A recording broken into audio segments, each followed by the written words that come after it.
Assalamualaikum warahmatullahi wabarakatuh. Sebelumnya perkenalkan nama saya Iga Mayada dengan NIM 1903218. Di sini saya akan menjelaskan atau memaparkan tentang panduan teknis budidaya kelapa sawit untuk praktisi perkebunan. Di sini ada bab ke-1 yaitu ada biologi kelapa sawit.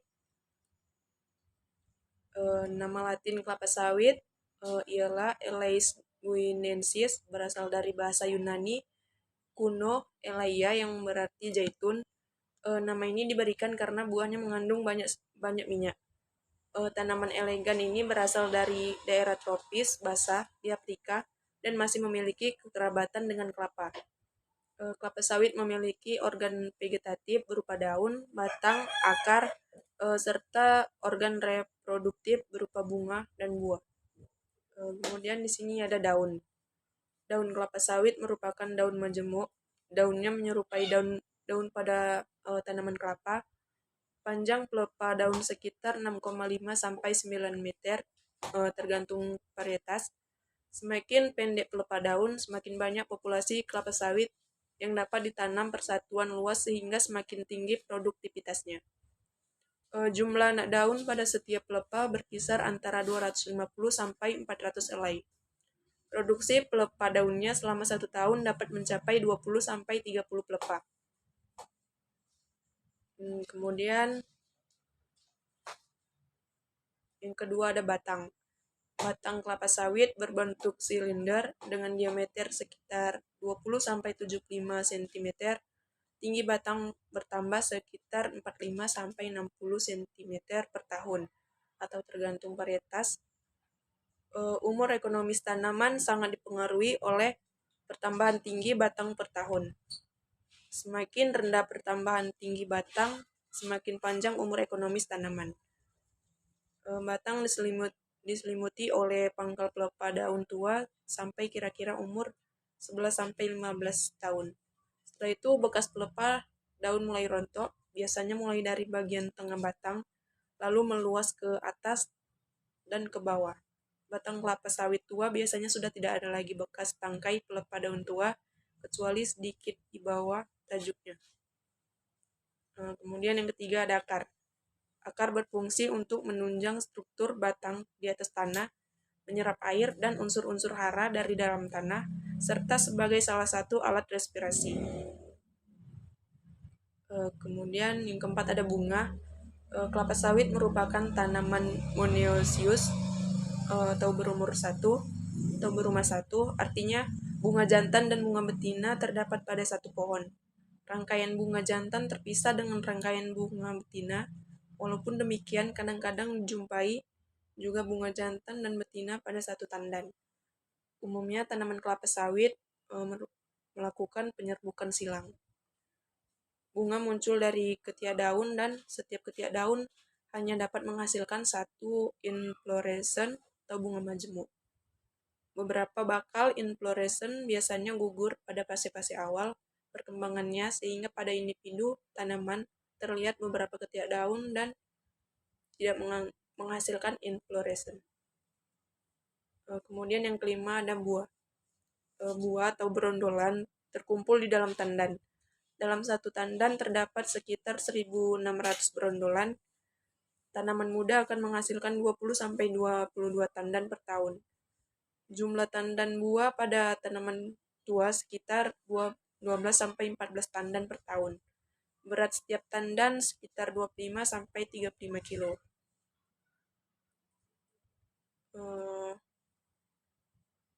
Kemudian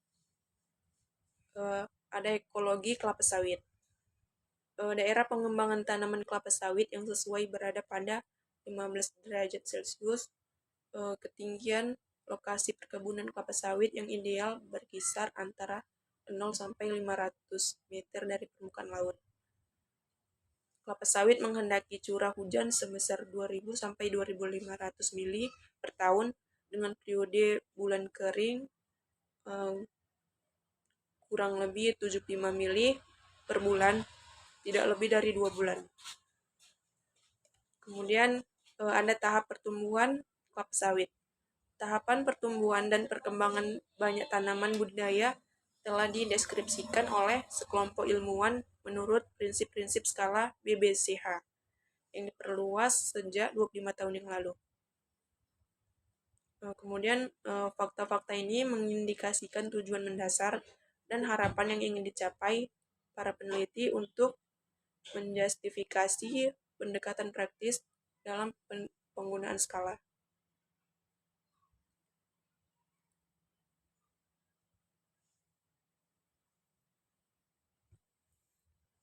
Kemudian masuk ke bab yang kedua, ada pembibitan. Di samping jenis tanah, kualitas bibit atau jenis dan pertumbuhannya merupakan faktor utama yang paling menentukan tingkat produksi. Rehabilitasi faktor jenis dan kualitas tanaman setelah beberapa tahun tumbuh di lapangan tidak dapat dilakukan. Dengan demikian, perlu pengelolaan pembibitan dengan memperhatikan 3 faktor utama, yaitu sebagai berikut. Yang pertama ada pemilihan jenis kecamba atau bibit unggul, dan yang kedua ada pemeliharaan bibit selama di pembibitan, dan yang ketiga ada seleksi bibit. Di sini kita akan menjelaskan tentang pemilihan jenis kecamba. Kualitas kecamba merupakan faktor utama yang menentukan tinggi rendahnya produksi. Pemilihan kecamba berkualitas penting dilakukan guna memastikan tingginya produksi. Kemudian ada tujuannya, yaitu mendapatkan kecamba unggul sehingga setelah ditanam dapat memberikan hasil atau produksi yang tinggi. Kemudian yang kedua ada standar. Secara visual, kecamba yang unggul tidak menunjukkan tanda-tanda abnormal. Kemudian secara genetik, kecamba unggul kualitasnya terjamin dengan adanya sertifikat. Kemudian yang ketiga, sebanyak 26 varietas, 16 diantaranya dihasilkan oleh produsen benih swasta. Telah dilepas sebagai varietas unggul yang dapat dipasarkan untuk memenuhi kebutuhan konsumen di seluruh wilayah Indonesia.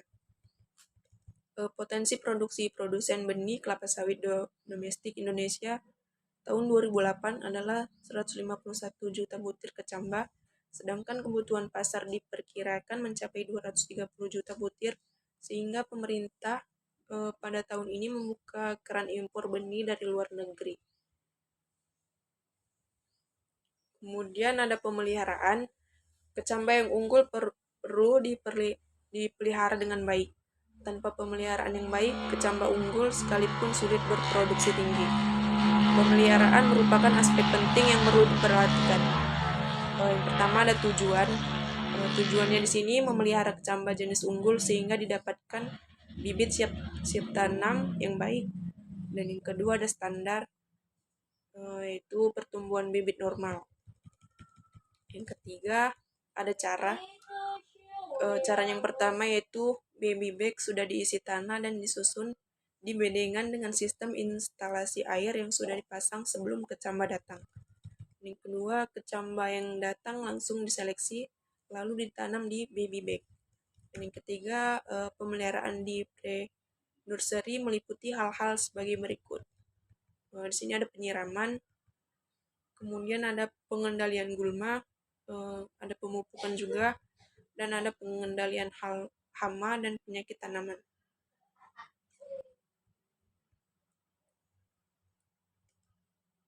Kemudian ada juga seleksi. Seleksi pertama kali dilakukan pada saat kecamba diterima di kebun. Kecamba abnormal, patah atau busuk harus dibuang. Di pre-nursery atau PN dilakukan 2 kali seleksi, yaitu pada saat bibit berumur 4-6 minggu dan sebelum transplanting ke main nursery. Kemudian masuk ke bab ketiga, ada penanaman kelapa sawit. Di sini ada pemancangan. Pemancangan atau pengajiran dilakukan untuk menentukan tempat yang akan ditanami kelapa sawit sesuai dengan jarak tanam yang dipakai. Di sini ada tujuannya juga, yaitu memberikan tanda-tanda untuk pembuatan lubang tanam sesuai dengan populasi yang direncanakan. Kemudian ada tujuannya juga sebagai pedoman untuk pembuatan teras atau tapak kuda, drainase lapangan, dan menanam kacangan. Kemudian Kemudian ada alat-alatnya juga yaitu kompas dan geopositioning system, dan yang kedua ada apnea level, yang ketiga ada kayu pancang, dan yang keempat ada tali plastik atau kawat. Kemudian pembuatan lubang dan pemupukan lubang tanam. Pembuatan lubang tanam dilakukan minimal 1 bulan sebelum tanam dengan menggunakan alat pengukur. Tujuannya di sini yaitu memberikan media tumbuh yang baik bagi akar tanaman pada saat pertumbuhan awal di lapangan. Kemudian mempermudah peresapan pupuk ke dalam tanah sehingga mempercepat tanaman mengabsorpsi pupuk dan memacu pertumbuhan di lapangan. Kemudian ada alat-alatnya juga yaitu ada cangkul, kemudian ada alat pengukur, dan yang ketiga takaran pupuk untuk pemberian pupuk dasar. Kemudian ada penanaman.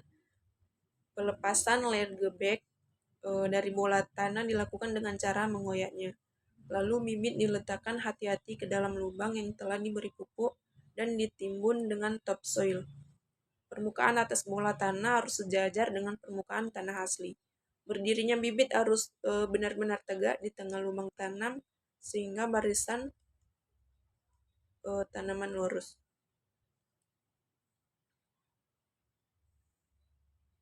Kemudian masuk ke yang bab keempat, ada identifikasi pokok. Identifikasi pokok non-pelur atau abnormal pada fase vegetatif. Gejala pokok abnormal di lapangan dapat terjadi pada bagian vegetatif dan generatif tanaman. Pada bagian vegetatif gejalanya dapat terlihat sebagai berikut. Di sini ada pertumbuhan pelepah daun berputar, ada bercak orange, kemudian ada penyakit tajuk yang amat parah dengan helaian pelepah melengkung berputar ke bawah, kemudian ada anak daun pada pelepah sempit memanjang, kemudian ada juga susunan anak daun sangat rapat seperti sirip ikan, dan pelepah daun tegak, kemudian ada juga anak daun keriting, dan bertunas atau bercabang, dan yang terakhir ada pokok raksasa tetapi tidak berbuah. Kemudian di sini ada identifikasi pokok non-pelur atau abnormal pada fase generatif. Pada bagian generatif, gejalanya dapat terlihat sebagai berikut. Yang pertama ada buah pada tandan mengalami aborsi dengan membusuk. Dan yang kedua, dalam satu tandan keluar bunga jantan dan betina. Dan yang ketiga, buah tersusun sangat rapat dan kecil-kecil. Dan yang keempat, pokok steril atau tidak berbuah. Kemudian masuk ke yang bab 5, ada pemeliharaan tanaman. Kelapa sawit memerlukan kondisi yang optimum untuk dapat tumbuh dan berproduksi tinggi yang berkelanjutan sesuai dengan yang diharapkan. Kondisi yang diharapkan tersebut yaitu sebagai berikut. Pertama, ada tidak adanya atau sedikitnya persaingan dalam pengambilan unsur hara. Dan yang kedua, suhu dan kelembapan yang optimum. Yang ketiga, penyinaran yang optimum. Yang keempat, tekstur tanah yang baik atau cocok. Untuk mendapatkan kondisi tersebut perlu dilakukan pekerjaan konservasi tanah dan pengendalian gulma. Pengendalian gulma meliputi pekerjaan-pekerjaan sebagai berikut. Yang pertama ada pengendalian lalang, dan yang kedua ada garuk piringan, yang ketiga penyemprotan piringan, pasar pikul, dan tempat pengumpulan hasil atau TPH. Kemudian ada bongkar tumbuhan pengganggu, dan yang terakhir ada babat pakisan. Lanjut, ada konservasi tanah. Tanah merupakan media penyimpan unsur hara yang dibutuhkan oleh tanaman. Lebih jauh, tanah dapat berfungsi sebagai media untuk berkembangnya akar. Kondisi tanah yang subur sangat dibutuhkan untuk menghasilkan kelapa sawit yang berproduksi tinggi. Ada juga tujuannya, yaitu mempertahankan kesuburan tanah baik secara fisik, kimia, maupun biologi. Kemudian ada standar, yaitu sarana konservasi tanah dibuat sesuai dengan keadaan tanah, terutama topografi atau kemiringan lahan. Dan yang ketiga ada juga jenis-jenis sarana konservasi tanah. Di sini ada kacangan penutup tanah pada tanah rata, dan ada kacangan benteng teras serta tapak kuda pada tanaman yang agak miring dan miring. Kemudian ada teras bersambung pada tanah miring dan sangat miring. Kemudian ada juga tapak kuda pada tanah miring dan penanaman Flemingnia sp pada tanah timbun. Kemudian ada pembuatan parit drainage pada tanah-tanah rendahan di setiap klasifikasi kemiringan tanah. Kemudian ada alatnya juga, yaitu sesuai dengan kebutuhan, baik secara manual atau cangkul maupun mekanis atau alat berat. Kemudian ada rotasi sesuai dengan kebutuhan. Umumnya pembuatan hanya dilakukan sekali dan dilanjutkan dengan pemeliharaan rutin setahun sekali. Kemudian ada pengendalian lalang.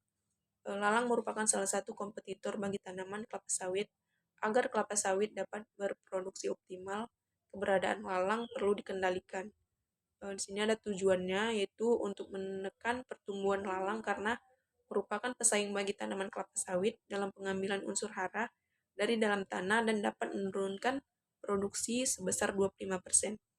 Kemudian ada standarnya, yaitu kebun bebas dari lalang, dan ada cara-caranya juga. Yang pertama, kondisi kebun yang hanya ditumbuhi sedikit sekali lalang bisa dikendalikan dengan whipping lalang, yaitu dengan mengusap permukaan daun lalang dengan kain yang telah dibasahi larutan herbisida. Kemudian pertumbuhan lalang yang sporadis atau terpencar-pencar akan lebih efektif jika dikendalikan dengan metode spot spraying. Dan yang terakhir, jenis herbisida yang efektif untuk lalang juga disajikan pada tabel berikut. Di sini ada kawasan terbuka, kawasan terlindung, jenis alat, jenis nozzle, dan yang terakhir ada volume semprot. Kemudian ada garuk piringan. Keberadaan gulma pada piringan kelapa sawit dapat menyulitkan pemeliharaan tanaman. Kondisi piringan yang bersih dari gulma dapat menghindarkan tanaman dari serangan hama dan infeksi penyakit. Sini ada juga tujuannya, yaitu membersihkan piringan dari rumput-rumputan, kacangan atau sampah dan tumbuhan lainnya untuk memudahkan pengutipan rondolan dan tempat penamburan pupuk. Kemudian ada standarnya, yaitu piringan harus bersih. Kemudian ada jari-jari piringan 1 meter atau umur 1-2 tahun. Kemudian 1,5 meter atau umur 2-3 tahun. Dan ada juga 2 meter atau umur 3-4 tahun. Di sini ada juga cara-caranya, yaitu piringan digaruk bersih dengan alat garuk. Gulma yang terdapat pada pokok dicabut bersih sampai setinggi jangkauan tangan. Dan yang ketiga, di lahan rendahan atau basah dapat dilakukan dengan cara dibabat secara tandas. Kemudian ada penyemprotan piringan atau pasar pikul dan TPH. Salah satu upaya untuk mengurangi populasi gulma di perkebunan kelapa sawit yaitu dengan penyemprotan herbisida. Ada tujuannya juga, yaitu di piringan untuk memudahkan pengutipan berondolan dan tempat penamburan pupuk. Kemudian di pasar pikul untuk memudahkan pengeluaran hasil dari dalam kebun ke TPH dan memudahkan kontrol serta pemeliharaan. Kemudian ada pada TPH untuk mengurangi losses akibat berondolan tertinggal di TPH. Kemudian ada standarnya juga, yaitu piringan, pasar pikul, dan TPH bersih dari gulma. Kemudian ada cara-caranya juga, yaitu yang pertama ada semprot piringan, pasar pikul, dan TPH, dan rotasi penyemprotannya 3-4 kali setahun. Kemudian ada piringan yang disemprot berjari-jari 2 meter. Kemudian ada sasaran semprotan adalah pasar tikus, piringan, dan TPH yang dilaksanakan sekaligus. Kemudian ada pembongkaran tumbuhan pengganggu. Tumbuhan berkayu yang tumbuh di sekitar tanaman kelapa sawit dapat menjadi pesaing dalam menyerap air, udara, dan sinar matahari. Tumbuhan berkayu juga merupakan gulma yang sulit diberantas dengan herbisida. Oleh karena itu, pembongkaran tumbuhan berkayu biasanya dilakukan secara manual. Kemudian ada tujuannya juga, yaitu untuk mencegah tumbuhan berkayu menyaingi tanaman kelapa sawit dalam hal penyerapan air udara, dan sinar matahari. Kemudian ada standarnya, yaitu areal kebun bebas dari pertumbuhan berkayu, baik di piringan, pasar pikul, maupun di gawangan. Kemudian ada cara-cara juga, yaitu dilakukan dengan membongkar tumbuhan berkayu atau termasuk anakan liar kelapa sawit sampai akar-akarnya. Kemudian pembabatan pakisan di gawangan. Pakisan merupakan salah satu gulma yang sering ditemukan di areal tanaman kelapa sawit. Pakisan yang berada di gawangan perlu dibabat untuk menciptakan kondisi lingkungan yang optimal bagi pertumbuhan kelapa sawit. Ada tujuannya juga, yaitu menekan pertumbuhan pakisan di gawangan agar tanaman kelapa sawit mendapat cahaya matahari yang cukup. Kemudian ada standarnya juga, yaitu gawangan bersih dari pakisan yang tumbuh tinggi. Kemudian cara-caranya yaitu pakisan dibabat secara manual. Kemudian jika memungkinkan dapat dilakukan penyemprotan dengan menggunakan campuran herbisida. Kemudian masuk bab yang ke-6, yaitu ada pemupukan. Tanah mempunyai kemampuan yang terbatas dalam menyediakan unsur hara yang dibutuhkan kelapa sawit dalam keadaan yang seimbang. Di samping itu, aktivitas produksi kelapa sawit akan menyebabkan hilangnya unsur hara karena terbawa oleh buah yang dipanen. Untuk menjaga supaya unsur hara dalam tanah tetap seimbang dan sesuai dengan kebutuhan tanaman, perlu diadakan pemupukan. Untuk itu, pemupukan harus dilaksanakan secara efektif dan efisien. Di sini ada unsur hara yang dibutuhkan kelapa sawit. Berdasarkan jumlah yang diperlukan tanaman, unsur hara dibedakan menjadi unsur hara makro dan mikro. Unsur hara makro adalah unsur hara yang dibutuhkan tanaman dalam jumlah yang banyak. Apabila kurang, pertumbuhan tanaman dan produksi akan berkurang. Kemudian ada unsur hara mikro, yang merupakan unsur hara yang dibutuhkan tanaman dalam jumlah sedikit. Apabila kurang sedikit saja, pertumbuhan tanaman akan terganggu, dan apabila kelebihan sedikit saja, tanaman akan keracunan. Kemudian ada gejala kekurangan unsur hara. Kelapa sawit yang mengalami defisiensi hara dapat menunjukkan gejala yang beragam. Berikut merupakan unsur hara yang diperlukan dan gejala yang ditimbulkan akibat kekurangan hama atau kekurangan hara. Yang pertama ada nitrogen, yang kedua ada fosfor, dan yang ketiga ada kalium, yang keempat ada magnesium, yang kelima ada boron. Kemudian pengambilan contoh daun dilakukan untuk melihat kandungan unsur hara pada tanaman kelapa sawit secara lebih akurat. Panduan pemupukan akan dibuat berdasarkan kondisi kandungan hara yang terbaca saat analisa daun. Kemudian pemupukan, tidak semua unsur hara tersedia di dalam tanah dalam jumlah yang cukup untuk memenuhi kebutuhan tanaman, sehingga perlu dilakukan pemupukan. Pemupukan bertujuan untuk menambah kandungan hara yang dibutuhkan tanaman agar tanaman tumbuh optimal. Berikut merupakan penjelasan tentang pemupukan pada kelapa sawit. Di sini ada urea, dan yang kedua ada fosfor,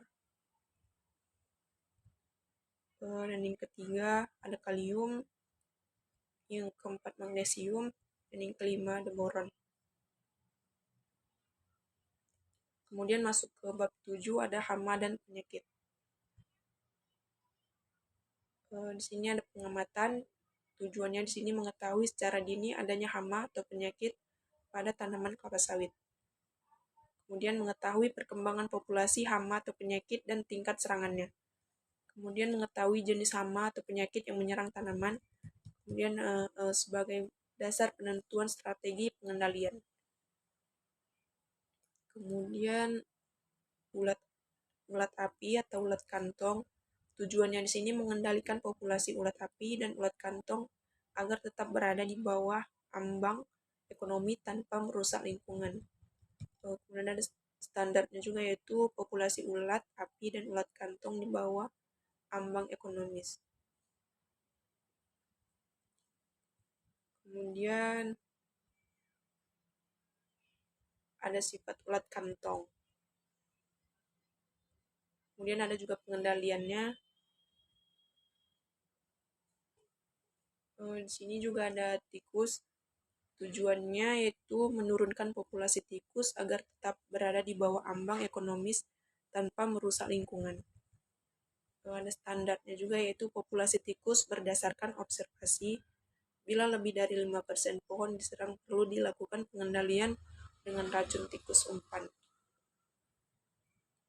Kemudian ada risiko, yaitu memakan buah pada serangan berat. Kemudian ada sifat-sifat tikus dan pengendaliannya. Kemudian ada kumbang tanduk. Tujuannya di sini mengendalikan populasi kumbang tanduk agar tetap berada di bawah ambang ekonomi tanpa merusak lingkungan. Kemudian ada penyakit busuk tandan buah. Tujuannya yaitu menurunkan populasi cendawan Marasmius palmivorus agar tetap berada di bawah ambang ekonomi tanpa merusak lingkungan.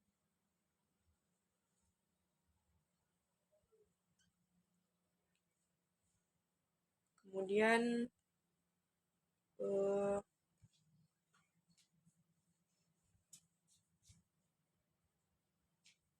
masuk ke bab 8, ada perawatan parit. Tujuannya di sini yaitu parit dapat mengalirkan kelebihan air dari blok atau kebun ke luar kebun dengan lancar. Kemudian dengan demikian kadar air tanah stabil antara 20-25% dengan kedalaman aras air optimal 60 cm. Kemudian masuk ke bab 9, ada panen atau potong buah.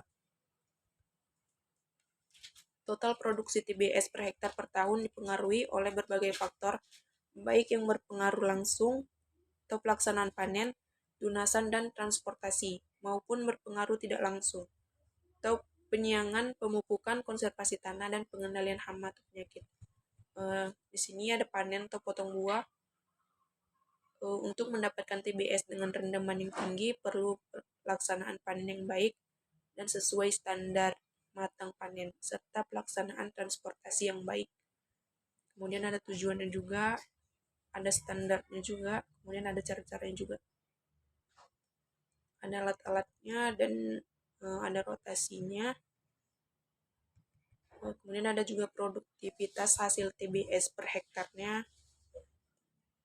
Dan yang kedua ini ada tunas pokok.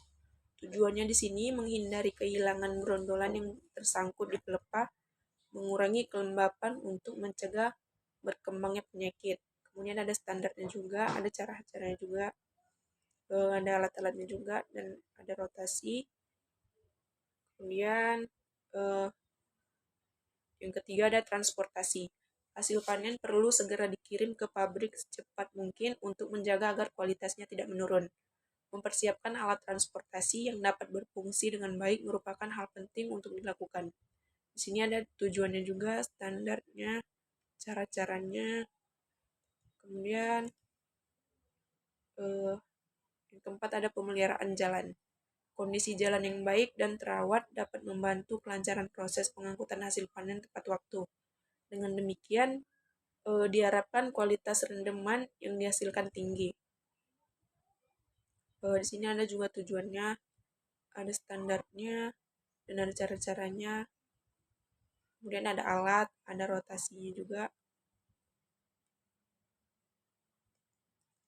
Baiklah, sekian penjelasan dari saya. Kurang dan lebihnya saya mohon maaf. Wabillahi taufiq wal hidayah. Assalamualaikum warahmatullahi wabarakatuh.